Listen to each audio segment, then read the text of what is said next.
ቀዮቹ ሰይጣኖች ማንቸስተር ዩናይትዶች ከ9 ዓመታት በኋላ አንፊልድ ላይ ድል አደረጉ። ሩበን አሞሪም የተረሳውን ድል መልሰውታል።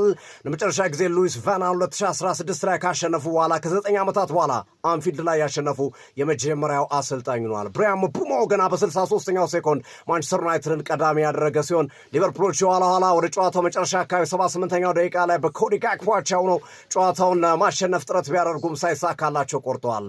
በማንቸስተር ዩናይትድ ደጋፊዎች ዘንድ ጥያቄ ሲነሳበት የከረመው ሃሪ ማጉዌር የግንባር ጎል በማስቆጠር ማንቸስተር ዩናይትዶች ከአንፊልድ ሙሉ 3 ነጥብ ይዘው እንዲወጡ ምክንያት ሆኗል። አንፊልድንም የተወረረ ከተማ አስመስሎት ተመልሰዋል። ማንቸስተር ዩናይትዶች 2-1 ማሸነፋቸውን ተከትሎ ነጥባቸውን ወደ 13 በማሳደግ ደረጃቸውንም ማሻሻል የቻሉበትንና ከመሪው አርሰናል ጋር ያላቸው የነጥብ ልዩነት ወደ 6 ዝቅ ያደረጉበትን አስደናቂ ውጤት ማስመዝገብ የቻሉበት ምሽት ሆኖላቸዋል። ጨዋታው እንዴት ነበረ? እንዴት ተመለከታችሁት? የሊቨርፑል የማንቸስተር ዩናይትድ ደጋፊዎችም